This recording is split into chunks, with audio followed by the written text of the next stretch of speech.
Hey folks, how's it going? Dr. Spin. Glad to got my reviews and general musical meanderings. Welcome to my second Tier 2 post for 2025. If you're following my Showdown series, this is a new set of albums we're going to put up against the winners from Tier 1. And if you're not following my Showdown series, it's a bunch of new albums I think you should probably go check out if you have the opportunity. So I'm going to go and get started with Steven Wilson's The Overview.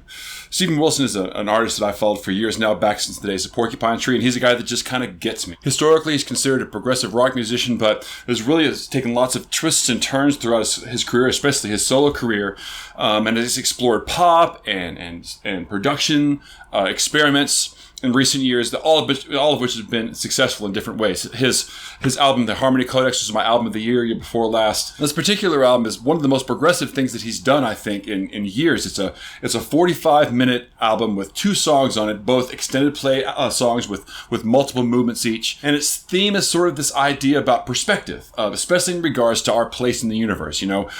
We tend to have so much emphasis on our day-to-day life and how big everything seems, but really in the big perspective of the entire universe and space, our place in the universe is actually very humblingly small. And I really love this idea, this concept that holds this album together, and there's parts of this album that he really, really nails that super well. The first of the 2 tracks, Objects Outlive Us, has some portions in there where he likes to juxtapose everyday activities of human beings against the grandeur of the universe. A person sitting in the bank line while, solar flares are happening. It's a very cool approach that in some ways is very obvious, but he does it in such a great way that I think that it sells overall. And one thing you got to say about Steven Wilson is that whatever he's experimenting on a given album, he's really commits all the way to it. His last few albums have had these hints of progressive rock, but really have been more about production and songwriting experiments, trying to keep things relatively concise. And on this one, again, he really strongly commits to this 2-song structure, 2 20-minute songs, roughly speaking. And he really experimented a lot with long-form songs earlier in his career, but hasn't really revisited as much recently. I think when he gets back into this more long-form songwriting, he leans a little bit more on some of his more regularly used tropes, I think, whenever in this album. For example, the second song, which is actually the title track, The Overview, has a spoken word section in it. And he's used spoken word sections in his songs for decades now, for quite a long time. In this particular one, it's less about having sort of a poetic spoken word section as much as it is just like impressionistic word that he uses to illustrate the immensity of the universe. We saw him do something similar a couple of years ago with Personal Shopper. That song had Elton John on it doing a similar impressionistic set of phrases and words that lent gravity to the concept of the song. But despite maybe reusing some creative concepts and structures he's used before, I still think The Overview is a fantastic album. It's another in a long line of amazing albums that Steven Wilson does. His track record to me is just incredible, and this is another great addition to that catalog. The thunder and rain start, the paving stones melt, and oddly the first spots make Orion's belt as you queue at the bank for an hour, 'cause a solar flare blew out the power.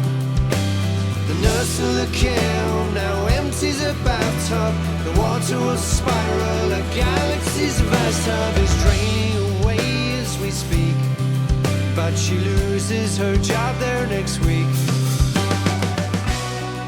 Okay, next up I got Dead Channel Sky by Clipping. I've been a fan of Clipping now for a couple of years, and one of the things I love about Clipping is they really have an aggressive attitude that keeps my foot in the door of sort of underground and experimental hip-hop. One of the things I really like a lot about Dead Channel Sky is it sort of downplays a little bit the sort of horrorcore approach that they've taken in the past, where things are kind of very graphic and very disturbing lyrically, and puts more of a spotlight on current contemporary relationships with media and culture. And I think that translates really, really well into Clipping's vibe. You can't talk about Clipping without mentioning Daveed Diggs. What an incredible talent this guy's got. Of course, the public at large doesn't probably know exactly who Daveed Diggs is by name, but a lot of people know who he is through his voiceover work. He was involved in Hamilton. He did some voiceover work for the most recent Moana film as Sebastian the Crab. And if you look at his background, his voice shows up everywhere. It's an amazing talent in that regard. If you want to see what he's really capable of as a vocalist, as an artist, clipping is where he gets the work done. It's amazing. His rap style is extremely exact and extremely groove-oriented. Many of Clipping's songs rely very much on his verbal and rhythmic acuity to lay down a groove. I mean, a lot of their loops are very, again, kind of impressionistic and really have more to do with Stockhausen and avant-garde serialism than they do with classic ideas of turntablism. But there is a beat and a groove that happens in the background, and David Deeks really just lays into it. And he raps incredibly fast. His diction is immaculate, so you never lose a word, no matter how fast he seems to be able to execute his lyrics. You can still understand word for word what he's saying. And as much as I enjoy their more standard kind of hip-hop tracks, there are also some sound experiments on here that are really, really interesting and really, really intriguing. Whereas most hip-hop albums would put like little interludes between the tracks to kind of break it up. Here they have these sound experiments where they call it pluck number one, and it's this single sound that it gets exploded into this huge soundscape. Smoke signals in Morse code. Rob me in a salt bed. Gum pain for the lead air. Stars swimming like goldfish playing cards arranged for the poker. Lose the fire, someone's just over the hill. Get the rifle out. If you see their eyes, you shoot to kill. Catch your breath. Are they stars or spaceships? Always hard to tell. But your brothers up there, listen closely. Everything is very important. Maybe they need bodies for building whatever's up there, but the way they taking bodies, they did. Give up the planet for a little bit of space, for sure. Give up the fight because they say in his place he would spit if he could, but he can't. Next up I got Slothrust, Parallel Timeline. I don't have a whole lot of familiarity with Slothrust as an artist, but they're kind of a female-led project along the lines of something like St. Vincent or maybe Snail Mail. Great songwriting, kind of a indie SoCal spiritualism style of queer female-led indie rock, kind of along the lines of Caroline Rose or, say, Boy Genius. And lead singer and main songwriter Leah Wellborn has a background apparently in musical theater, and I think that serves her very well.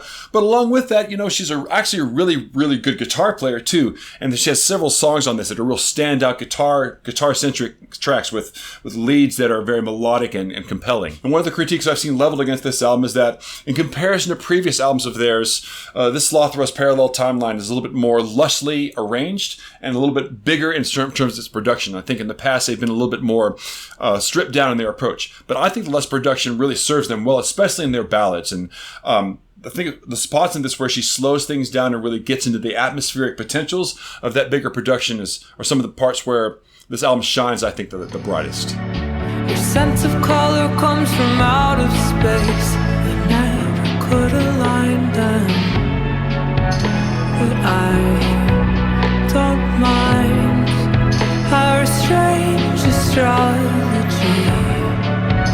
I hope we find you'll bring the best out of me. Next up I got betcover's Jikan.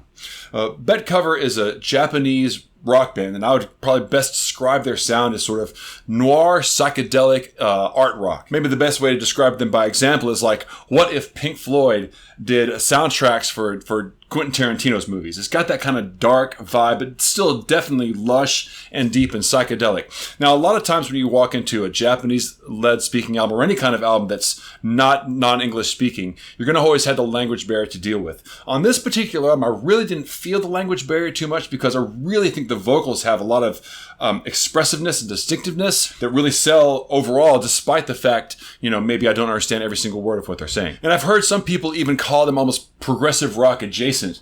And I can kind of see that to a degree, but the real kind of dark, noir, again, style that they've got going on, I think distinguishes that from the general idea of what progressive rock is about. The one criticism I think that you could level against this album is that a couple spots in here, you have some very over the top guitar solos and guitar sounds that sort of take over. And I think it's intentional. I think that they're trying to bring these guitar solos and these guitar sounds out to the fore. But to me, in the context of the album, as I'm listening to it, I'll be grooving along, I really enjoy it, and then these kind of suddenly stick out. I think it's almost a little bit too much, even though I think their intent is to do that, is to overwhelm the listener.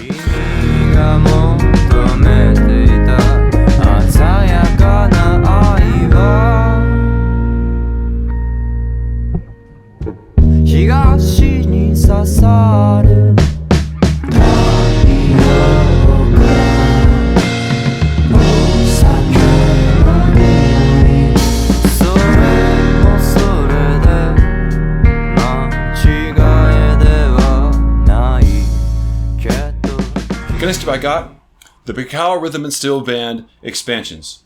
The Bacao Rhythm and Steel Band is a steel band based out of Germany, and they actually engage in a little bit of anonymity. They keep themselves a little bit mysterious as far as, their face to the public. The few videos that I've seen of them, they wear like red jumpsuits, kind of like Devo, and they're really best known, I think, for making unique covers of classic hip-hop and funk tunes. Like, they've done a 50 Cent cover, they did a cover of a Meter song. I think that due to that, you really can't think of them in terms of being a real traditional steel band. They're not trying to play the kind of calypso style of steel band music that's kind of most associated with the instrument. Instead, they're more like a funk band that's led by steel pans. And ultimately, the album is a fun listen. Steel pans kind of bring with them a certain joyousness, I think. There's this an association with both the sound and that sort of calypso feel that they're associated with that brings a joyousness to these songs and a festive nature.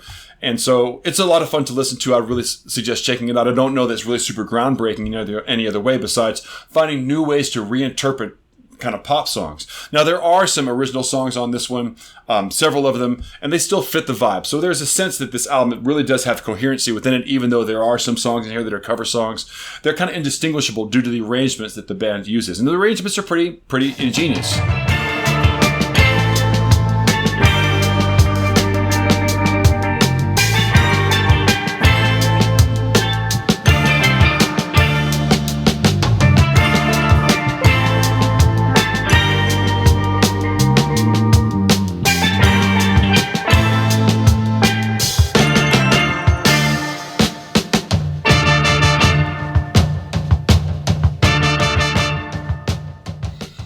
And finally, I got Todd Rundgren's Second Wind. Now, for me to have gone as long as I have as a fan of music and not really ever gotten to Todd Rundgren seems a little silly. So this particular album is really welcome to me when it was suggested by one of my subscribers. Anybody who subscribes to my Patreon gets to put an album in the 2025 playoffs. So this particular album was submitted, and he warned me ahead of time that the production is something that feels a little bit funny that you're going to have to get used to. And surely enough, this is an album that has that really super clean production we talked about like last year with Alan Holdsworth. And for me, it goes back to sort of like Level 42. It's very top heavy, very clean. And that's certainly in no small part to Todd Rundgren's very clever and acute production ear. But what makes this album particularly interesting is the conditions of its recording. Todd Rundgren, who's really well known for being very meticulous in the studio, a kind of guy that just does everything himself rather than bring other people in, decided that he wanted to record this particular album in front of an audience. But rather than making it like a live album, he actually put the sessions up there in front of the audience. So it is recorded in front of a live audience, but the audience was advised to, not clap during songs, to be there as observers, and just kind of add the natural energy that happens whenever a musician plays in front of a live audience. But at the same time, it was recorded behind all these kind of isolation plastic screens and recorded externally to an outside unit. So even in the situation where the audience was hearing it, they weren't hearing the final product because it was really more geared towards the recording end of things. And so this album is actually really innovative, particularly considering its 1990 release date. And as I've gotten into this album, I feel like there's a lot of connections between Todd Rundgren here and what Frank Zappa was kind of doing at the same time. Now, I would not equate their level of genius on the same thing. Frank Zappa is way, way more adventurous and way more broad in his musical scope. But certainly Todd Rundgren has a similar vision and has a certain similar meticulousness with how he records things. And I think that what you see him doing here that's very similar to what Frank Zappa was doing at the time, like you talk about the best band you never heard in your life and those kinds of things, is really looking at the potential of the rock band as orchestra. The songs on Second Wind are very meticulously arranged and very meticulously performed. There's not a whole lot of room for the musicians to stretch out and stylize. It's really them playing the parts, which is a different kind of vibe to bring to things, especially in this sort of live setting that he was going for in these recording sessions. And to me, that recording situation was the thing that was really the biggest hook, because there was some things in this album that I was having a little bit of trouble with. The production in general, I feel, was very, very clean, but now I think it's interesting that it was as clean as it was, considering the conditions of it was recording. Also, there's a couple songs in here I feel like have some chunks in them that feel very copied from something else. Like, there's a song, Love Science, on there, and I can't listen to Love Science without hearing Oingo Boingo's Weird Science. I can't quite let that go of my head. Now, maybe somewhere along the line he heard that and just forgot that he had heard it, and it became embedded in his subconscious. Sometimes that happens when you're a really good musician. You just kind of have this photographic memory remember you heard it somewhere once, you don't remember where, and then you plug it into a song. But that song really feels a lot like that. And there's another song on here later on, I forget which one, but again has a part where the main riff of the song feels a lot like the ending fanfare of Frank Zappa's Mr. Green Jeans. Again, another Zappa-esque connection there. And there's also a couple of interesting tracks on here that were section of an unfinished musical that a person had written for the Beatles many years before, and he'd found the libretto and brought these pieces to life, and they definitely feel very like musical theater style. And you can think what you want to about that, but there's something very like verbose and dramatic about that style of writing, and Todd Rundgren really does capture that here. And those songs kind of feel a little bit out of place in the album overall as far as the content goes, but again, production wise, there's a continuity to it, and I think that as I further delve into this album, there's going to be more layers of it that I find. It's an album with a lot going on, and it deserves a really deep and close listen. I'm going down again, I got a new word. Gonna lay it on my friends, I'm still too young. I got these emotions in my blood, but when I grow up and be a scientist of love, working on science, got to know science, show the world science, how to be a scientist of love. Tell my friends science, take a chance, science. And that's all I got for you guys this time around. So if you like this video, please like and subscribe and share it out with your friends. Also, follow me over on Spotify. I'm putting tracks up from all of these on a big master playlist called Dr. Spins Radio. Go over there, put it on shuffle, check out all the crazy stuff we're listening to this year. And if you want to get in on the top 20 of 2025 best albums I've listened to from this year, please sign up for my Patreon below. Until I see you next time, I'll catch you guys on the flip side.